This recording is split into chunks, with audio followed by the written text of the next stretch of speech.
नमस्कार विद्यार्थी मित्र आणि मैत्रिणींनो, मी डॉक्टर आशा भीमराव ठोके, सहाय्यक प्राध्यापिका Ashoka college of education Nashik, Savitribai Phule Pune विद्यापीठ पुणे।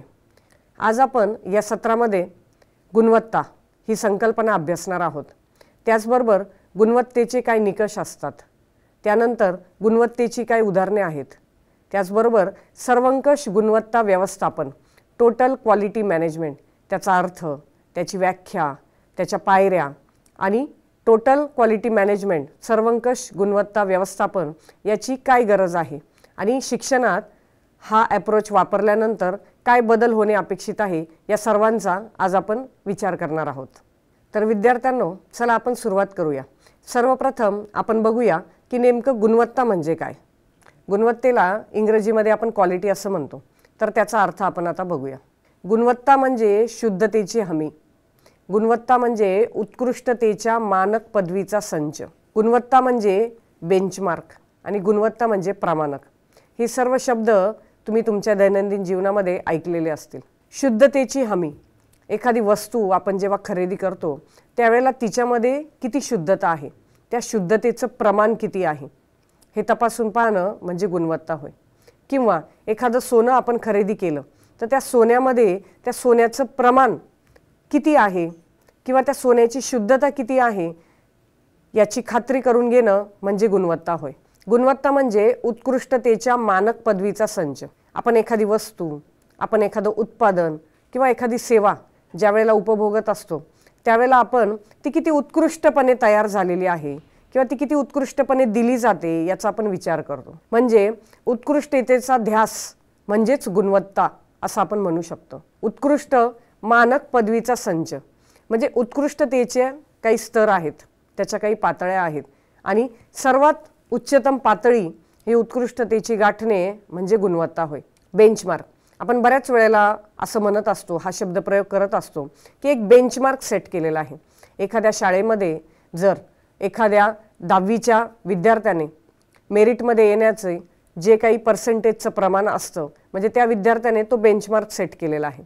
उदाहरणार्थ, मागच्या वर्षी 10वीचा विद्यार्थी जो प्रथम आला त्याला जर 97% मिळालेले असतील तर आपण असं म्हणू शकतो की 97% हा गुणवत्तेचा एक बेंचमार्क सेट केलेला आहे आणि म्हणूनच उत्कृष्टतेची सर्वोत्तम पातळी म्हणजे गुणवत्ता होय, म्हणजे बेंचमार्क होय। एखादं स्टँडर्ड, एखादा बेंचमार्क प्रस्थापित करणं, विविध गोष्टी ज्या वेळेला आपण करत असतो किंवा विविध कृती आपण करत असतो, त्या कृती करत असताना या आधी त्या कृती कोणी केलेल्या आहेत आणि त्या कुठपर्यंत केलेल्या आहे आणि त्यामध्ये उत्कृष्टतेचा कोणता स्तर गाठलेला आहे तो आपण बघत असतो आणि म्हणून जेव्हा उत्कृष्टतेचा अंतिम स्तर गाठलेला असतो त्यावेळेला आपण असं म्हणतो की हा बेंचमार्क आता सेट झालेला आहे। दुसऱ्या भाषेत गुणवत्तेला प्रमाणक असंही म्हणतात। प्रमाणक म्हणजे काय की ती गुणवत्ता त्या प्रमाणामध्ये ही सिद्ध झालेली आहे। म्हणून स्टँडर्ड असेल, बेंचमार्क असेल, एक प्रकारे असं म्हणतो की ब्रँड असेल, तो जो एस्टॅब्लिश झालेला असतो त्याला आपण गुणवत्ता असं म्हणू शकतो। दैनंदिन जीवनामध्ये विविध वस्तू खरेदी करताना किंवा एखादी कंपनी एखाद्या वस्तूचं उत्पादन करत असताना किंवा विविध सेवा ज्या वेळेला आपण उपभोगत असतो, मग ती सेवा ही शिक्षणाची असू द्या, ती सेवा बँकेची असू द्या किंवा ती सेवा ही दळणवळणाची असू द्या किंवा ती सेवा वैद्यकीय असू द्या, त्या प्रत्येक सेवेमध्ये उच्चतम किती स्तर गाठलेला आहे किंवा ती किती उत्कृष्टपणे दिली जाते म्हणजेच ती किती क्वालिटीची दिली जाते असं आपण म्हणत असतो। गुणवत्तेची व्याख्या एखाद्या गोष्टीची, एखाद्या वस्तूची, एखाद्या सेवेची वापरासाठीची योग्यता म्हणजे गुणवत्ता होय। एखादी गोष्ट ही वापरण्याजोगी आहे का, एखादं उत्पादन तयार होतं त्यावेळेला ते वापरण्याजोगे आहे का हे तपासणं किंवा हे बघणं म्हणजे गुणवत्ता होय। 1974 साली जुरान यांनी गुणवत्तेची ही साधी सरळ व्याख्या केलेली आहे की एखाद्या वस्तूची वापरासाठीची योग्यता म्हणजे गुणवत्ता होय। बऱ्याच वेळेला आपण म्हणतो की ही वस्तू त्या क्वालिटीची नाही, चांगल्या क्वालिटीची नाही, म्हणजेच ती वापरण्याजोगी नाही, ती वापरण्याच्या योग्यतेची नाही आणि म्हणूनच वापरासाठीची योग्यता जितकी अधिक तितकी ती वस्तू अधिक गुणवत्तेची असं आपल्याला म्हणता येईल। यानंतर दुसरी व्याख्या आहे कोणत्याही वस्तूचा किंवा सेवेचा उच्चतम स्तर म्हणजे गुणवत्ता होय।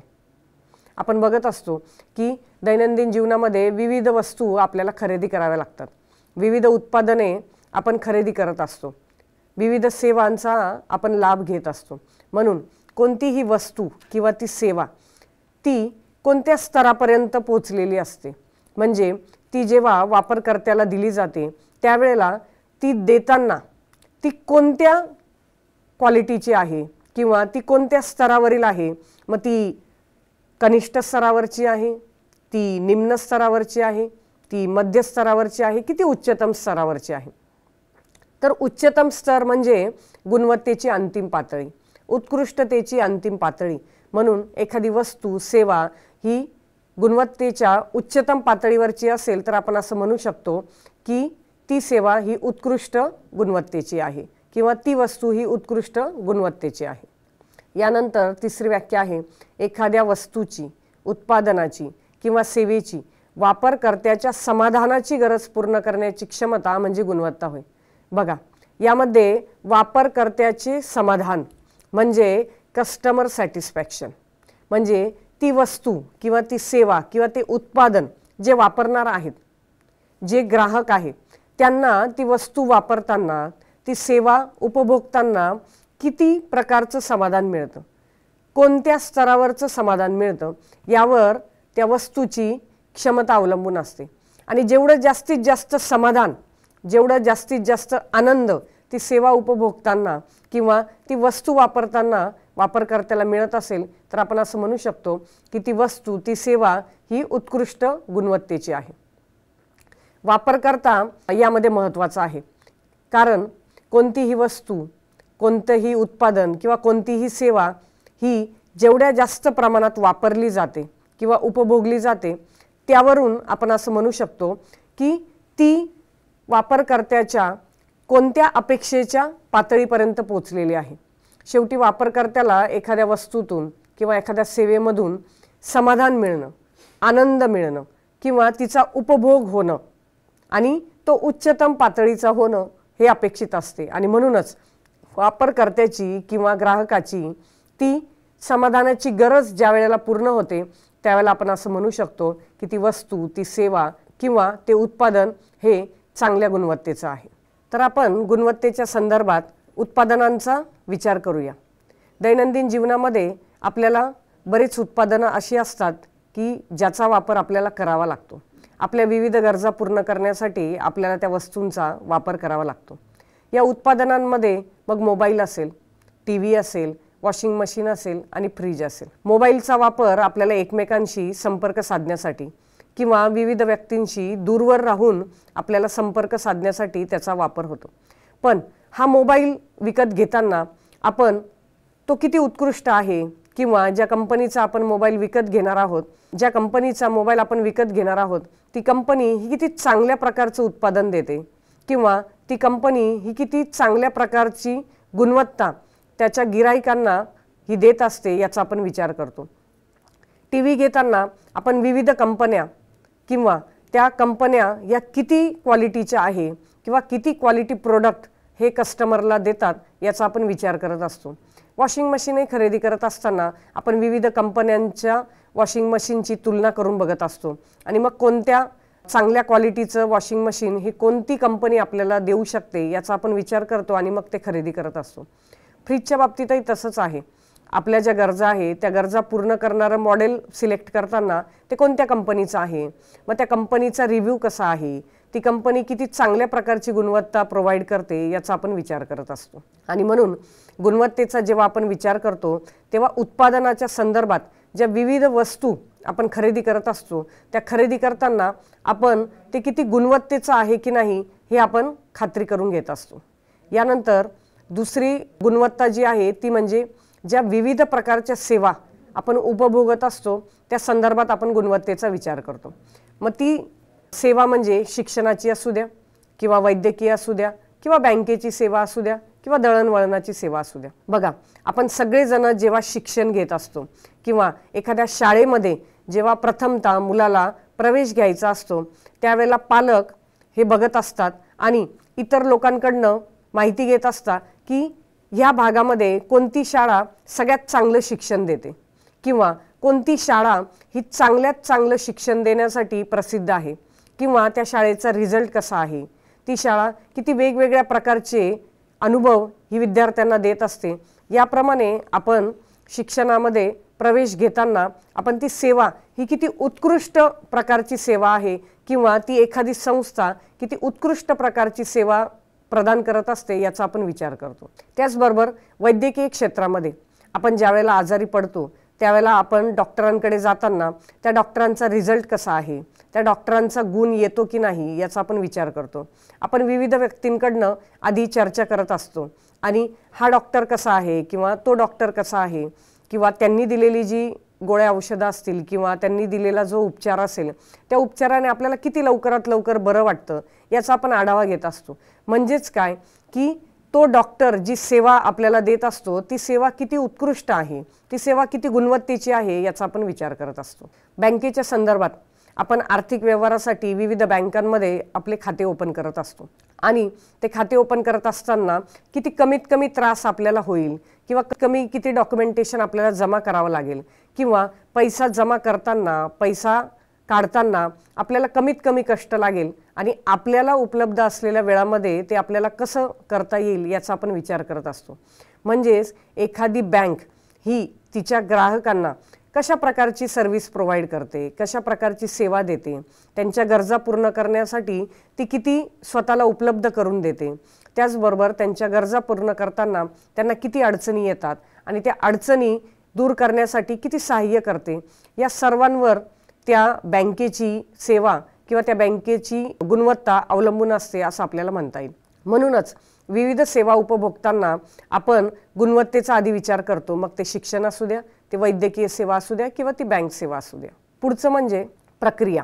विविध प्रकारच्या प्रक्रिया जेव्हा आपण करत असतो किंवा त्या प्रक्रियांमधून आपण जात असतो त्यावेळेला आपण ती किती गुणवत्तेची आहे याचा आपण विचार करतो।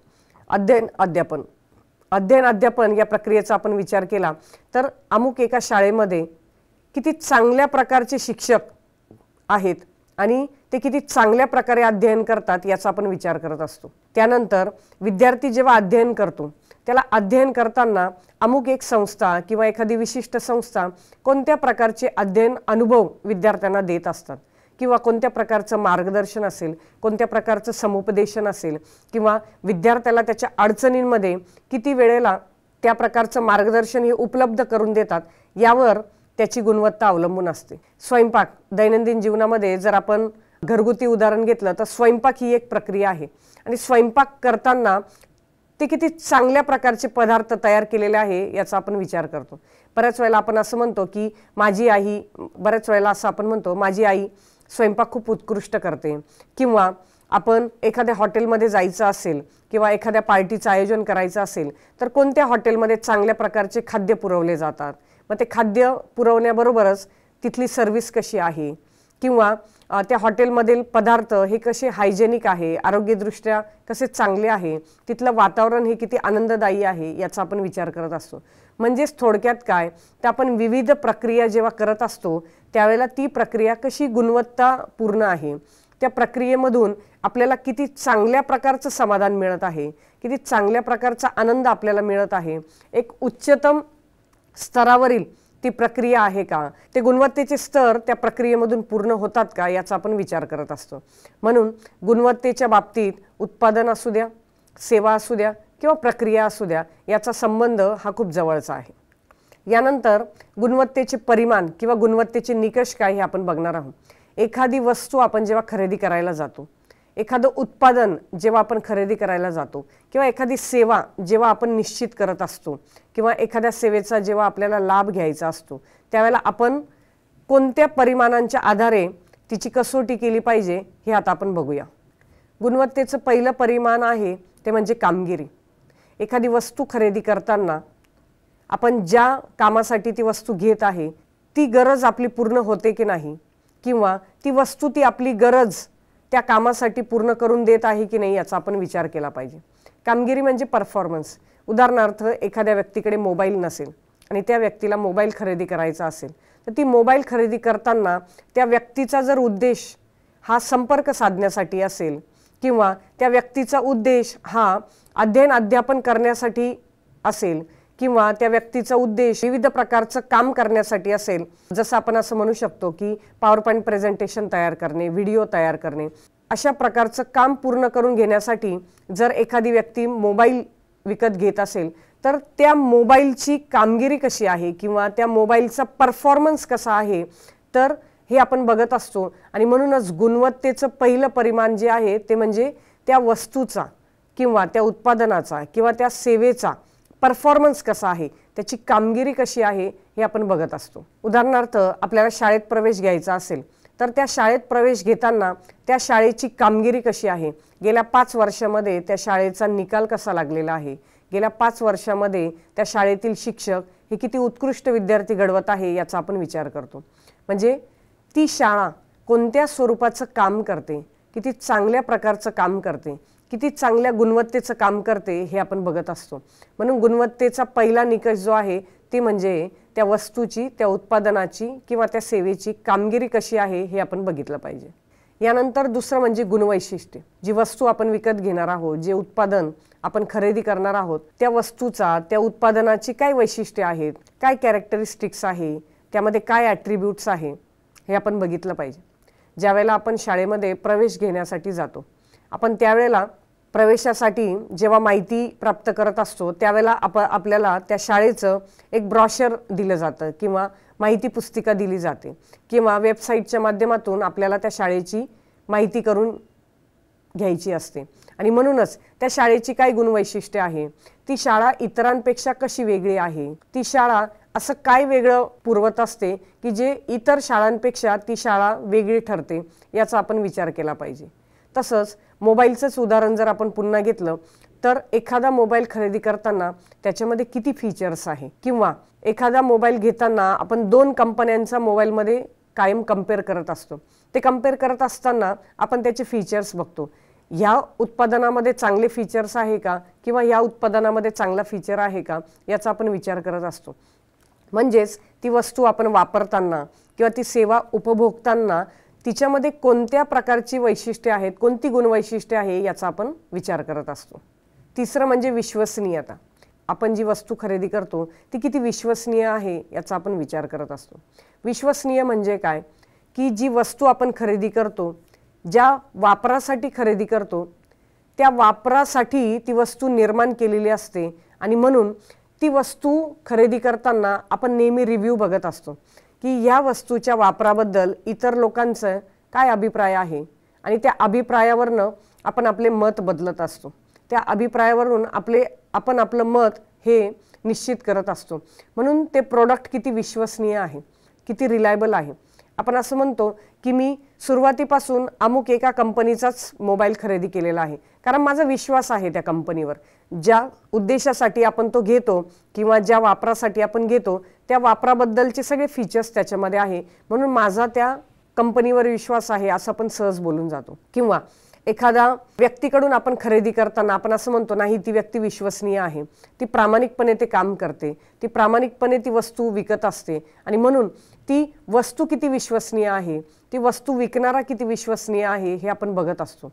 म्हणजेच काय, ग्राहकांची फसवणूक होणार नाही किंवा ग्राहकांचा विश्वासघात होणार नाही याचा आपण विचार करत असतो. आणि आपण स्वतः जेव्हा एखादी वस्तू खरेदी करतो त्यावेळेला आपण असं बघत असतो की एखाद्या कंपनीवर किंवा एखाद्या संस्थेवर आपला जो विश्वास असतो आणि त्यांनी तो त्यांच्या कर्तृत्वाने, त्यांच्या कामगिरीने तो सार्थ केलेला असतो. तर अशाच याच्यावर आपण पुन्हा नवीन खरेदी करताना किंवा नवीन सेवा उपभोगताना आपण त्याचा विचार पुन्हा पुन्हा करत असतो. त्याला आपण विश्वसनीयता म्हणतो.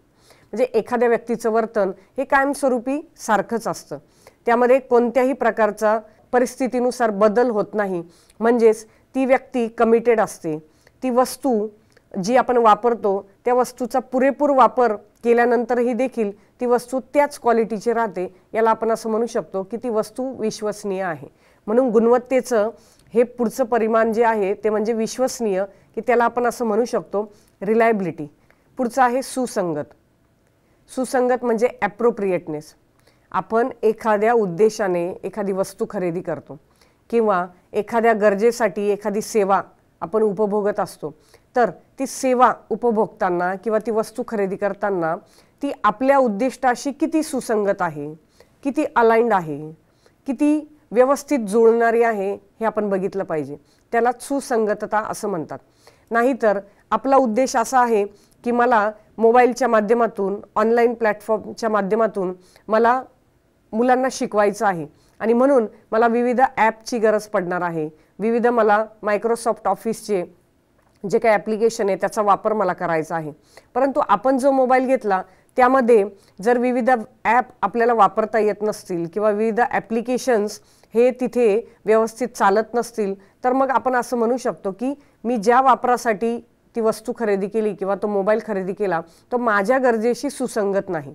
म्हणून सुसंगतता म्हणजे आपण ज्या उद्देशासाठी एखादी वस्तू किंवा एखादं उत्पादन खरेदी करतो त्या वापराशी त्याचा उद्देश हा सुसंगत असणं किंवा त्याच्याशी तो मॅच होणं हे गरजेचं असतं. त्यानंतर पुढचं आहे टिकाऊपणा. एखादी वस्तू आपण खरेदी करताना आपण सगळ्यात पहिले बघत असतो की ती वस्तू किती टिकाऊ आहे. आपण विचारतो की किती काळ टिकणारी आहे किंवा याची गॅरंटी काय आहे, याची वॉरंटी काय आहे, असं आपण विचारत असतो. विविध वस्तू जेव्हा आपण खरेदी करतो, टी व्ही असेल, रेफ्रिजरेटर असेल किंवा मोबाईल असेल, आपण त्याची गॅरंटी आणि वॉरंटी हे आपण विचारत असतो. म्हणजेच एखादी वस्तू ही किती काळ टिकणारी आहे किंवा तिचा जो परफॉर्मन्स आहे तो किती दीर्घकाळ टिकणारा आहे हे आपण बघत असतो. कारण ती वस्तू खरेदी करताना आपण एक चांगल्या प्रकारची आर्थिक इन्व्हेस्टमेंट आपण करत असतो आणि म्हणून पुन्हा पुन्हा आपण खर्चात पडू नये म्हणून ती वस्तू विकत घेताना आपण वारंवार विचारत असतो की ती वस्तू किती टिकाऊ आहे. म्हणजे इंग्रजीमध्ये आपण त्याला असं म्हणू शकतो की ड्युरेबिलिटी, किती काळ ती वस्तू जी आहे ती सुस्थितीत असणार आहे. यानंतर पुढचं गुणवत्तेचं परिमाण म्हणजे सौंदर्यात्मक. एखादी वस्तू खरेदी करताना आपण बघत असतो की ती वस्तू दिसते कशी, म्हणजे तिचा रंग कसा आहे, तिचा आकार कसा आहे, तिचा शेप कसा आहे, किंवा ती वस्तू ही हलकी आहे का, किंवा ती वस्तू किती जड आहे, किंवा ती हाताळण्याजोगी आहे का, किंवा तिची रंगसंगती कशी आहे, या सर्वांचा आपण विचार करत असतो. मोबाईल घेताना आपण बघतो की मागचा कव्हरचा कलर कोणता आहे किंवा तिची मोबाईलची बॉडी जी आहे ती कोणत्या प्रकारची आहे, कोणत्या रंगाची आहे. त्यानंतर तो मोबाईल स्लिम आहे का किंवा तो मोबाईल हेवी आहे का याचा आपण विचार करत असतो. म्हणजेच एखादी वस्तू खरेदी करताना किंवा एखादं उत्पादन बघताना आपण सौंदर्यात्मक दृष्टिकोन हा जपत असतो. आपण ज्यावेळेला कपडे खरेदी करण्यासाठी जातो त्यावेळेला आपण जास्तीत जास्त सौंदर्यात्मक बाबीचा विचार करत असतो आणि ती वस्तू गुणवत्तेची तर आपल्याला हवी असते, परंतु ती दिसण्यासाठी सुंदर आहे का, आकर्षक आहे का, रंगसंगती योग्य आहे का, याचा आपण सगळ्याचा विचार करत असतो.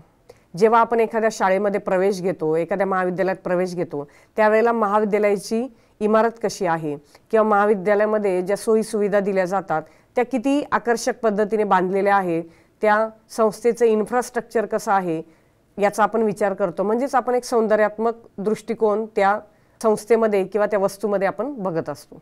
पुढचं गुणवत्तेचं परिमाण आहे ते म्हणजे धारणा आणि आकलन. एखाद्या विशिष्ट कंपनीबद्दल किंवा एखाद्या विशिष्ट मालकाबद्दल किंवा एखाद्या विशिष्ट प्रोडक्टबद्दल आपल्या काही धारणा असतात किंवा आपलं काही आकलन असतं.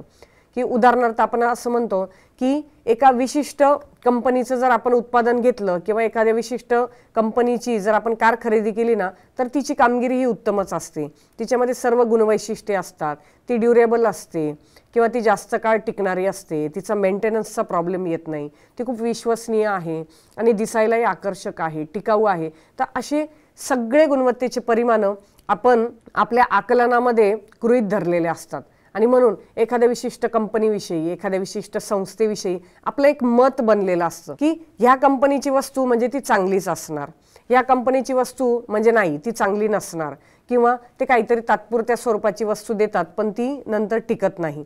तर असं आपलं प्रत्येक वस्तूबद्दल किंवा कंपनीबद्दल एक ठराविक आकलन, आपली धारणा झालेली असते आणि म्हणून पुन्हा पुन्हा आपण खरेदी करताना त्या एका विशिष्ट कंपनीवर आपण विश्वास ठेवत असतो, कारण आपल्या आकलनाच्या दृष्टिकोनातून, आपल्या धारणेच्या दृष्टिकोनातून ते गुणवत्ताच आपल्याला देणार हा आपल्याला विश्वास असतो. म्हणून विद्यार्थी मित्रांनो, आपण आता गुणवत्तेची ही सर्व परिमाणे बघितली की जी गुणवत्ता वाढवण्यासाठी मदत करत असतात. यानंतर आपण सर्वंकष गुणवत्ता व्यवस्थापन टोटल क्वालिटी मॅनेजमेंट, समग्र गुणवत्ता व्यवस्थापन या संकल्पनेकडे वळणार आहोत. आत्तापर्यंत आपण बघितलं की नेमकी गुणवत्ता म्हणजे काय, याच्या आधीही आपण व्यवस्थापन म्हणजे काय याचा अभ्यास केलेला आहे. आता ते प्रत्येक व्यवस्थापन हे कसं गुणवत्तापूर्ण असणार आहे हे आपण बघूयात. तर सर्वंकष गुणवत्ता व्यवस्थापन याचा नेमका अर्थ काय आहे. जसं मी म्हटलं की इंग्रजीमध्ये आपण त्याला टोटल क्वालिटी मॅनेजमेंट TQM असं आपण म्हणतो. तर या TQMचा अर्थ तरी काय आहे. तर T म्हणजे टोटल, संपूर्ण, समग्र, कंप्लीट, परिपूर्ण. Q म्हणजे क्वालिटी, गुणवत्ता. M म्हणजे मॅनेजमेंट, उद्दिष्ट प्राप्त होईपर्यंत व्यवस्थापन करणे. तर TQM याचा जर आपण अर्थ बघितला तर संपूर्ण गुणवत्ता व्यवस्थापन असा त्याचा एकत्रितपणे आपल्याला अर्थ सांगता येईल. आणि ज्या वेळेला आपण संपूर्ण म्हणतो त्यावेळेला एक छोट्याशा पर्सेंटेजचं सुद्धा त्यामध्ये अयशस्वी होण्यासाठी संधी नसते. म्हणून संपूर्ण म्हणजे समग्र. गुणवत्ता आपण बघितलं की गुणवत्ता म्हणजे काय, उत्कृष्टतेचा ध्यास, उत्कृष्टतेची उच्चतम पातळी म्हणजे गुणवत्ता होय. आणि व्यवस्थापन म्हणजे काय, ज्या गोष्टीमध्ये नियोजन, संघटन, दिग्दर्शन या सर्व गोष्टींचा समावेश असतो ते म्हणजे व्यवस्थापन होय. किंवा एक पद्धतशीर प्रक्रिया जिथे राबवली जाते तिला आपण व्यवस्थापन असं म्हणतो. म्हणून TQM याचा अर्थ संपूर्ण समग्र गुणवत्ता व्यवस्थापन असे होय. सर्वंकष गुणवत्ता व्यवस्थापनाची आता आपण व्याख्या बघूया. पहिली व्याख्या आहे, ज्ञान व कौशल्य यांची सांगड घालून जीवनाभिमुख शिक्षणातून व्यावहारिकता आणण्याचा प्रयत्न ज्या व्यवस्थापनात केलेला आहे त्यास आपण सर्वंकष गुणवत्तापूर्ण व्यवस्थापन असे म्हणतो. बघा, ज्ञान, नॉलेज, कौशल्य, स्किल यांची सांगड घालून जीवनाभिमुख शिक्षणातून व्यावहारिकता आणणे, प्रॅक्टिकॅबिलिटी, युजेबिलिटी. म्हणजे जेव्हा आपण एखादं शिक्षण घेतो ते जीवनाभिमुख असलं पाहिजे. आणि जीवनाभिमुख म्हणजे काय, तर प्रत्यक्षात त्या शिक्षणाचा वापर आपल्याला करता यायला हवा. शाळेमध्ये जे आपण ज्ञान घेतो, शाळेमध्ये जी आपण आपली कौशल्य विकसित करतो, त्या दोघांची सांगड घालून आपलं जीवन जगत असताना किंवा आपण आपला उदरनिर्वाह करत असताना, आपण आत्मनिर्भर होत असताना ते शिकलेली मूल्य, ती ज्ञान, ते कौशल्य आपण कशा प्रकारे वापरतो आणि ह्या सर्वांचा विचार ज्या व्यवस्थापनात केलेला असतो त्याला आपण सर्वंकष गुणवत्तापूर्ण व्यवस्थापन असं म्हणू शकतो. सर्वंकष गुणवत्तापूर्ण व्यवस्थापन ग्राहक केंद्रित असे संघटन की जे सर्व कर्मचाऱ्यांना सातत्यपूर्ण प्रगतीसाठी किंवा विकासासाठी कटिबद्ध बनवते. विविध उद्योग क्षेत्राचं जर आपण उदाहरण घेतलं तर विविध उद्योग क्षेत्रांमध्ये जे उत्पादन तयार केलं जातं त्या ठिकाणी टोटल क्वालिटी मॅनेजमेंट हा ॲप्रोच, हा प्रवाह वापरला जातो, हा दृष्टिकोन वापरला जातो. हा दृष्टिकोन हा जास्तीत जास्त ग्राहक केंद्रित असतो आणि ग्राहक केंद्रित उत्पादन किंवा सेवा पुरवण्यासाठी सर्व लोक एकत्र येऊन संघटन करतात आणि ते एका समान उद्देशासाठी एकत्र आलेले असतात. आणि म्हणून ते उद्दिष्ट पूर्ण करण्यासाठी सर्व कर्मचाऱ्यांना जेव्हा सातत्याने प्रगतीसाठी किंवा विकासासाठी प्रेरणा दिली जाते किंवा त्यांना कटिबद्ध बनवले जाते त्यावेळेला सर्वंकष गुणवत्ता व्यवस्थापन हे तिथे घडत असते. तिसरी व्याख्या आहे, सर्वंकष गुणवत्ता व्यवस्थापन हा व्यवस्थापनाचा असा एक दृष्टिकोन आहे की जो ग्राहकांचे जास्तीत जास्त समाधान कसे प्राप्त करता येईल किंवा त्यात कसे यशस्वी होता येईल यासाठी प्रयत्नशील असतो. हे ध्येय साध्य करताना कर्मचाऱ्यांच्या संपूर्ण क्षमतेचा पूर्ण वापर करून त्यांची उत्पादक क्षमता वाढवण्याकडे सातत्याने भर दिला जातो. एखाद्या कंपनीमध्ये जर एखाद्या वस्तूचं उत्पादन होत असेल तर ते उत्पादन होत असताना आपण जी वस्तू तयार करत आहोत त्याच्याने ग्राहकांचं किती समाधान होणार आहे किंवा आपण त्यांची समाधानाची किती गरज पूर्ण करणार आहोत याचा विचार केला जातो. आणि ती गरज पूर्ण करताना आपण त्यात किती प्रमाणात यशस्वी होणार आहोत याचा देखील विचार केला जातो. आणि सततचा हाच ध्यास असतो की ग्राहकांची गरज पूर्ण करणे, ग्राहकांचे समाधान जास्तीत जास्त वाढवणे. आणि यासाठी त्या कंपनीतील सर्व कर्मचाऱ्यांना वारंवार प्रेरणा दिली जाते. त्यांच्या कामाचं योग्य व्यवस्थापन केलं जातं, त्यांच्या कामाचं योग्य नियोजन केलं जातं. मग ते नियोजन करत असताना त्यांना मार्गदर्शन केलं जातं, त्यांना दिशादर्शन केलं जातं, त्यांना प्रेरणा दिली जाते, त्यांच्या अडचणी सोडवल्या जातात आणि अशा प्रकारे त्यांची उत्पादन क्षमता वाढवण्यावर सतत भर दिला जातो. संपूर्ण गुणवत्ता व्यवस्थापनामध्ये एडवर्ड डेमिंग 1950 साली यांनी 4 पायऱ्या सुचवलेल्या होत्या.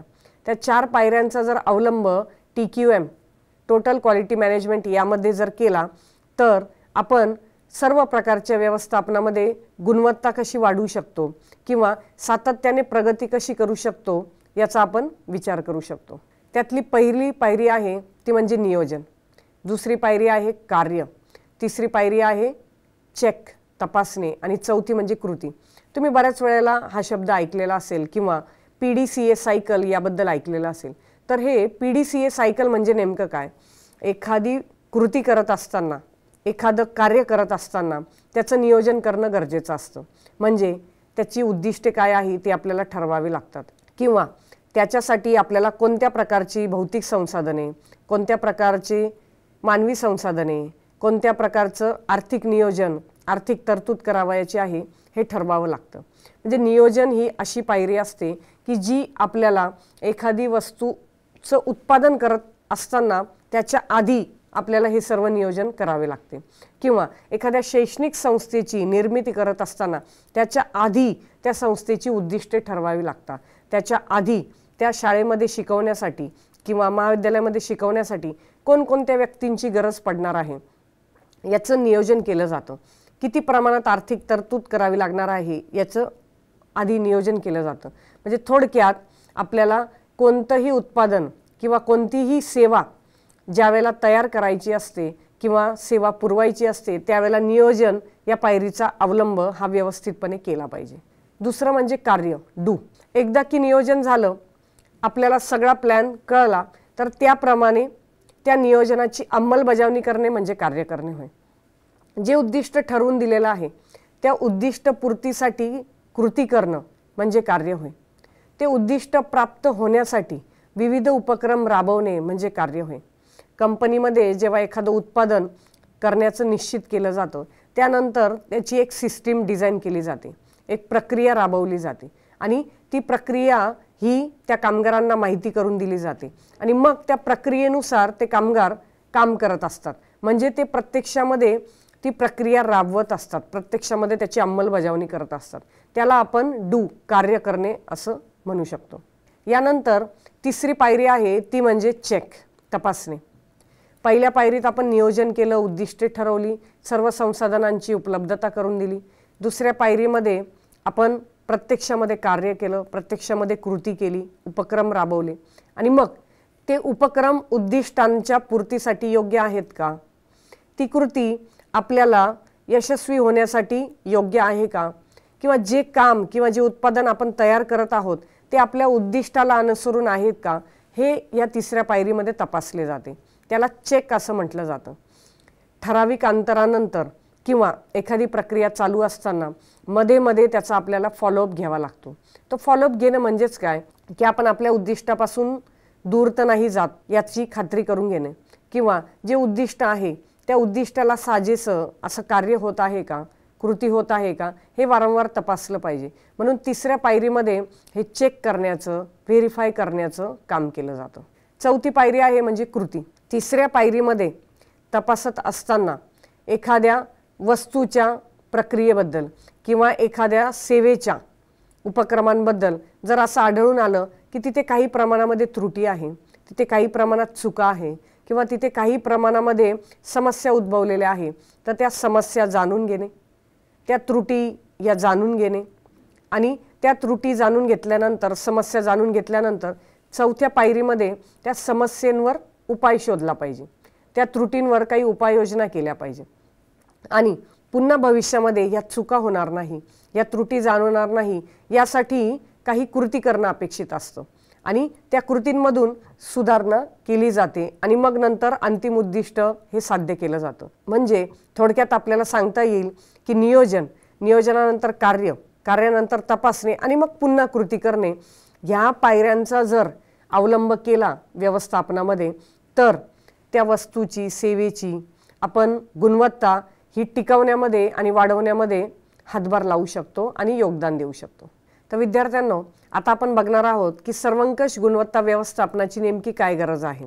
आपण औद्योगिक क्षेत्रामध्ये टोटल क्वालिटी मॅनेजमेंट हा दृष्टिकोन जर अंमलात आणला तर उत्पादन हे जास्तीत जास्त क्वालिटीचं तयार करू शकतो किंवा ग्राहकांचे समाधान हे जास्तीत जास्त प्रमाणामध्ये हे आपण साध्य करू शकतो। परंतु शिक्षणामध्ये या सर्वंकष गुणवत्ता व्यवस्थापनाची काय गरज आहे ते आता आपण बघूया।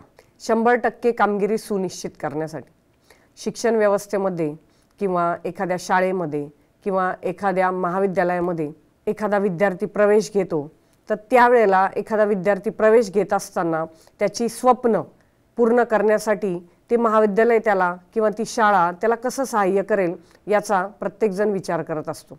आणि म्हणूनच की त्या शाळेमध्ये त्या महाविद्यालयामध्ये जे शिक्षक अध्यापनाचं काम करणार आहे त्या शिक्षकांची कामगिरी जर उत्कृष्ट असेल किंवा त्या शिक्षकांना त्यांची कामगिरी ही 100% पूर्ण करावयाची असेल, तर एखाद्या शाळेमध्ये एखाद्या विद्यार्थ्याने प्रवेश घेतला तर तो प्रवेश घेतल्यानंतर त्या विद्यार्थ्याला त्याच्या उद्दिष्टापूर्तीपर्यंत नेण्यासाठी त्या शाळेने सहकार्य करावयाचे असते किंवा त्या शाळेने योगदान द्यावयाचे असते।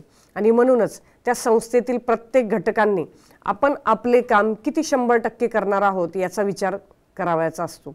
आणि प्रत्येकजण जेव्हा आपलं 100% देईल तर तेव्हा अर्थातच त्या शाळेची गुणवत्ता ही वाढण्यासाठी आणि त्या शाळेची गुणवत्ता ही टिकवण्यासाठी मदत होणार आहे।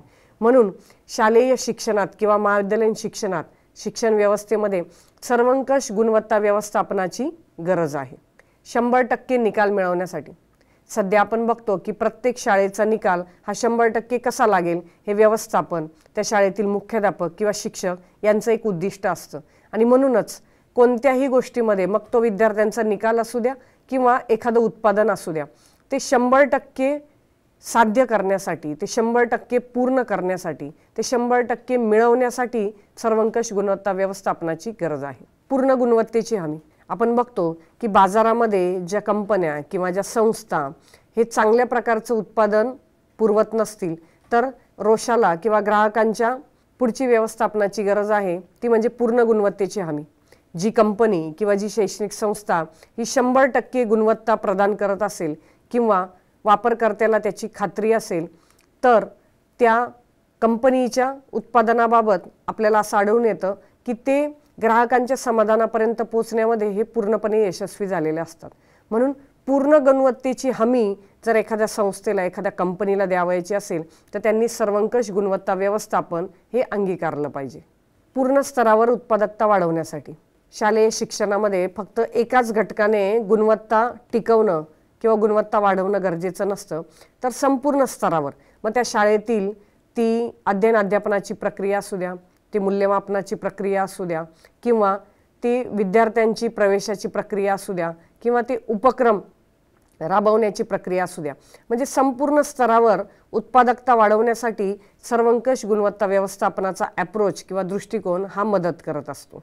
100% ग्राहकांचे समाधान एखाद्या कंपनीला किंवा एखाद्या शैक्षणिक संस्थेला जर त्यांच्या ग्राहकांचं 100% समाधान हे साध्य करायचं असेल तर त्यांना सर्वंकष गुणवत्ता व्यवस्थापन याची तत्वे किंवा त्याचा जो अप्रोच आहे, त्याचा जो दृष्टिकोन आहे तो अवलंब करणं गरजेचं आहे।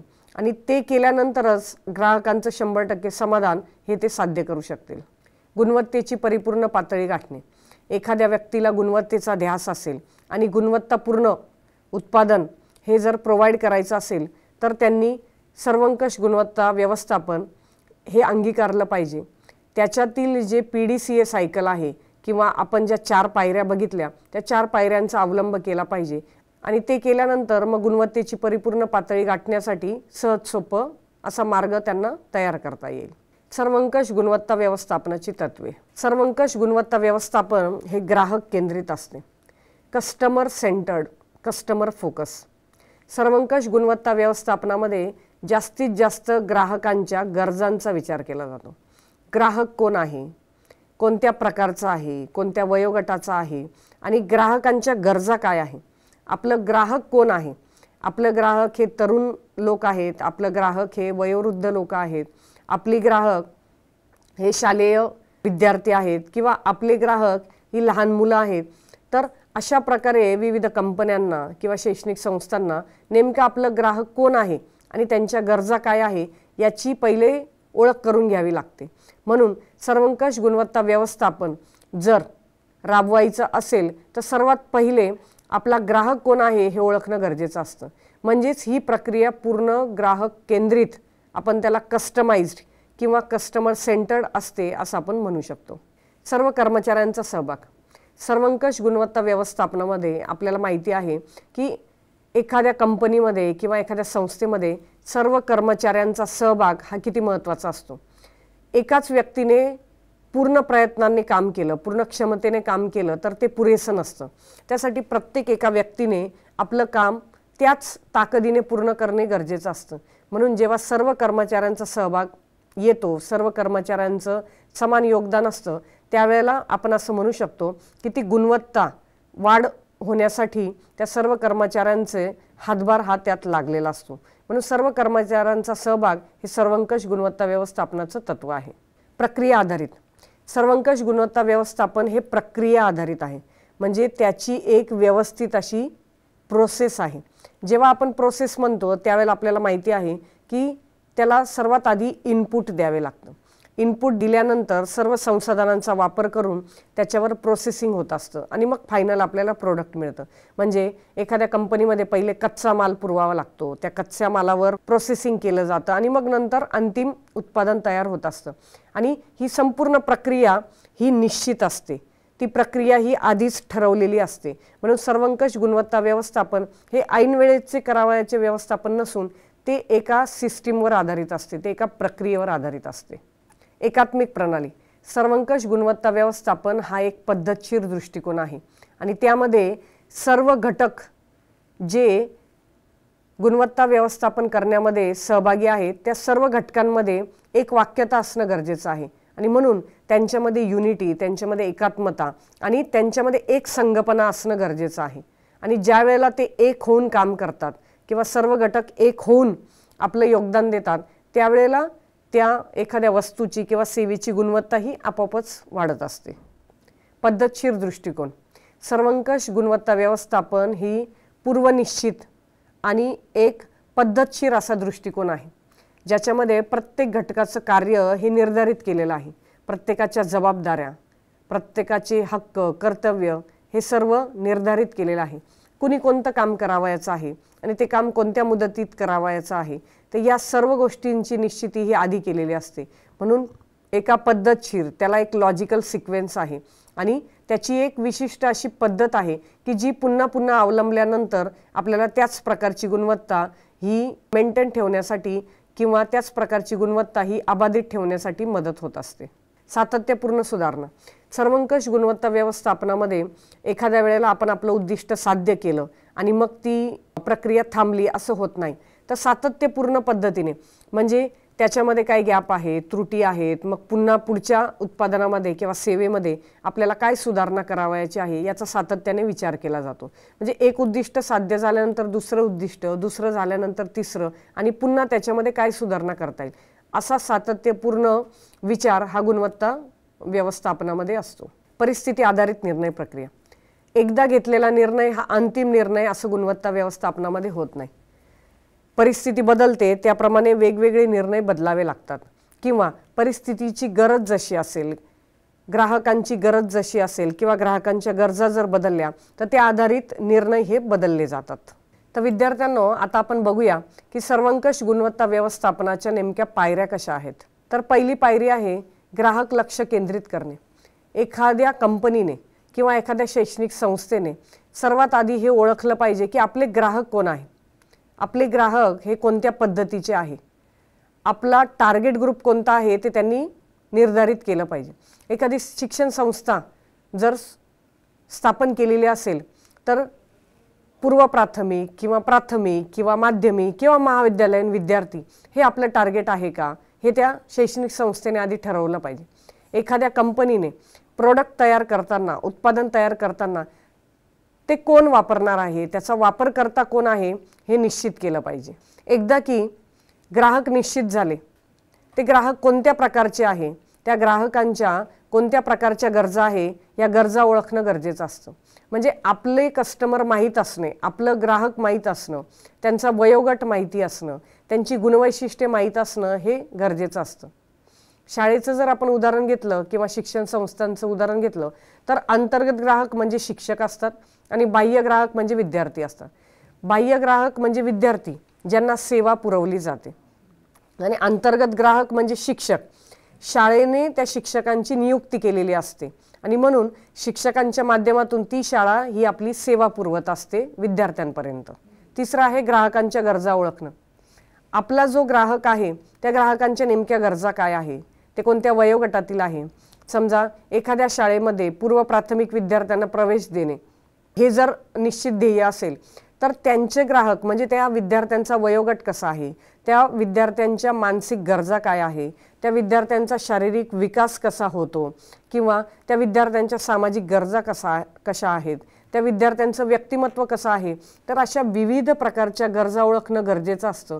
या गरजा ओळखल्यानंतरच आपल्याला कोणत्या प्रकारची सेवा त्यांना पुरवायची आहे याचा अंदाज त्यांना बांधता येतो आणि त्याप्रमाणे त्या सेवेची निर्मिती करता येते. ग्राहकांच्या गरजा पूर्ण करण्यासाठी संस्थात्मक प्रक्रिया. एकदा की आपल्याला ग्राहक कळला, त्या ग्राहकाच्या गरजा कळल्या, त्या ग्राहकाची स्थिती कळली तर त्या ग्राहकांची गरजा पूर्ण करण्यासाठी कोणत्या प्रकारची सिस्टीम आपण उभारली पाहिजे, कोणत्या प्रकारची प्रक्रिया राबवली पाहिजे किंवा आपल्याला जी सेवा पुरवायची आहे ती कोणत्या टप्प्यांमध्ये आपण ती पुरवली पाहिजे या सर्वांचा विचार या पायरीमध्ये केला जातो.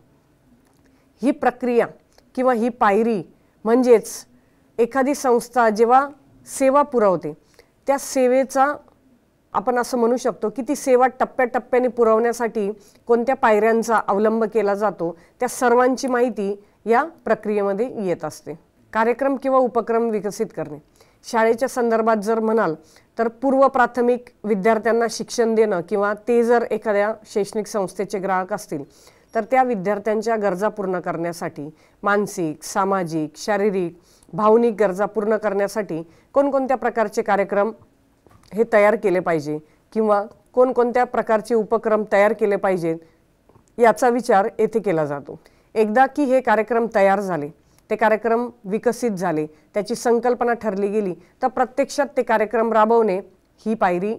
एकदा की तो कार्यक्रम ठरला गेला, तो कार्यक्रम विकसित केला गेला, त्या कार्यक्रमाची रूपरेषा ठरली, त्याची संकल्पना ठरली तर तो कार्यक्रम प्रत्यक्षात राबवला गेला पाहिजे आणि मग तो कार्यक्रम राबवल्यानंतर आपण आपली प्रक्रिया ही कोणत्या चांगल्या पद्धतीने आपल्या ग्राहकांपर्यंत पोहोचवलेली आहे किंवा आपल्या विद्यार्थ्यांपर्यंत आपण ते कार्यक्रम किती चांगल्या पद्धतीने पुरवलेले आहे याचा विचार येथे केला जातो. मूल्यमापन. कार्यक्रम राबवल्यानंतरची पुढची पायरी म्हणजे मूल्यमापन. त्या कार्यक्रमाचा फीडबॅक घेतला पाहिजे, त्या उपक्रमाचा फीडबॅक घेतला पाहिजे. आपण ज्या उद्दिष्टासाठी त्या कार्यक्रमाची निर्मिती केली ते उद्दिष्ट कितपत साध्य झालं, ग्राहकांचं समाधान कितपत झालं. एखादं प्रोडक्ट तयार केल्यानंतर ते प्रोडक्ट वापरल्यानंतर त्याचा फीडबॅक घेतला पाहिजे आणि ग्राहकांचा अभिप्राय जाणून घेतला पाहिजे की त्यांना ते प्रोडक्ट आवडलं का किंवा ते उत्पादन त्यांना कसं वाटलं किंवा ज्या गरजांसाठी त्यांनी ते उत्पादन खरेदी केलं ती गरज त्यांची पूर्ण झाली का, त्यांचं समाधान हे कुठपर्यंत झालं. तर याचा आढावा घेणं गरजेचं असतं. शाळेच्या संदर्भात कार्यक्रम राबवल्यानंतर पालकांकडनं, विद्यार्थ्यांकडनं किंवा काही बाह्य परीक्षकांकडनं त्या कार्यक्रमासंदर्भात फीडबॅक घेणं किंवा अभिप्राय घेणं गरजेचं असतं. त्यालाच आपण येथे मूल्यमापन असं म्हणू शकतो. सर्वंकष गुणवत्तेचे दर्शक.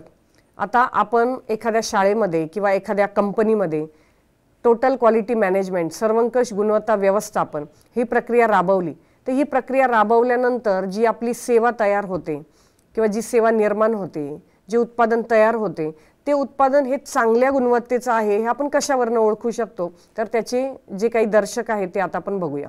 एखाद्या शाळेमध्ये विद्यार्थी किती शिस्तीने वागतात, त्या शाळेची शिस्त किती आहे, ते विद्यार्थ्यांना वक्तशीरपणाचं किती महत्त्व आहे हे जर आपण बघितलं तर आपल्याला लक्षात येईल की त्या शाळेने गुणवत्ता ही पूर्ण केलेली आहे, त्या शाळेने गुणवत्ता ही साध्य केलेली आहे.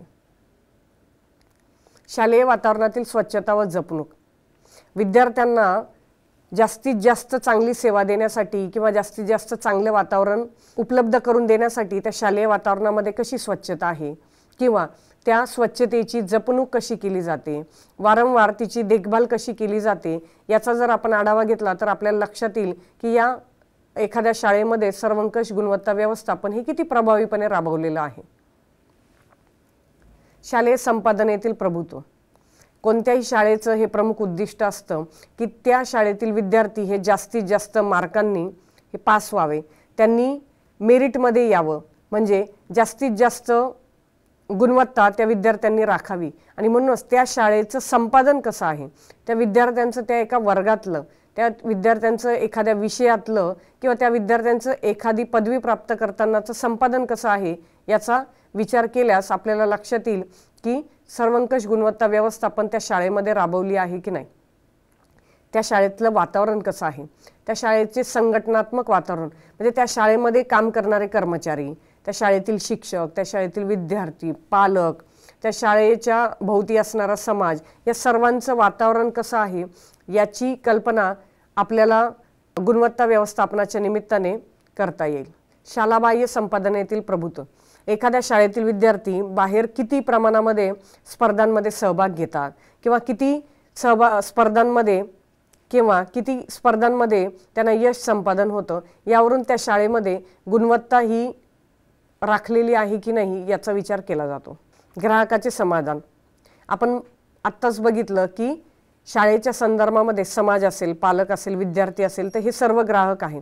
मग त्या ग्राहकांचं आपण कितपत समाधान केलं, त्या ग्राहकांना आपण जी सेवा दिली, म्हणजे जे शिक्षण दिलं, तर ते त्यांच्या गरजा पूर्ण करणारं आहे का, ते आपण किती उत्कृष्ट पद्धतीने दिलं, ते आपल्या सेवेबद्दल समाधानी आहेत का, आनंदी आहेत का, याचा विचार केल्यास आपल्याला तिथे किती प्रकारची गुणवत्ता ही त्यांनी साध्य केलेली आहे याचा आपल्याला विचार करता येतो. सर्वंकष गुणवत्ता शिक्षणामध्ये कोणते ग्राहक असतील, जर आपण सेवेचं उदाहरण घेतलं तर विद्यार्थी हे मुख्य ग्राहक आहे, कारण त्यांच्यासाठी शिक्षण आपण प्रदान करत असतो, त्यांच्यासाठी अध्ययन अनुभूती आपण देत असतो. पालक हे प्रथम बाह्य ग्राहक आहे, कारण विद्यार्थ्याला प्रवेश घेताना पालकांचा वाटा त्याच्यामध्ये जास्त असतो. शाळेची निवड करताना पालक यांचा सहभाग हा मोठा असतो, किंवा आपल्या विद्यार्थ्याच्या प्रगतीविषयी चर्चा करताना पालकांचा पुढाकार असतो. म्हणून पालक हे शाळेचे प्रथम बाह्य ग्राहक असतात असं आपण म्हणू शकतो. द्वितीय बाह्य ग्राहकामध्ये समाज आणि शासन येत असतं.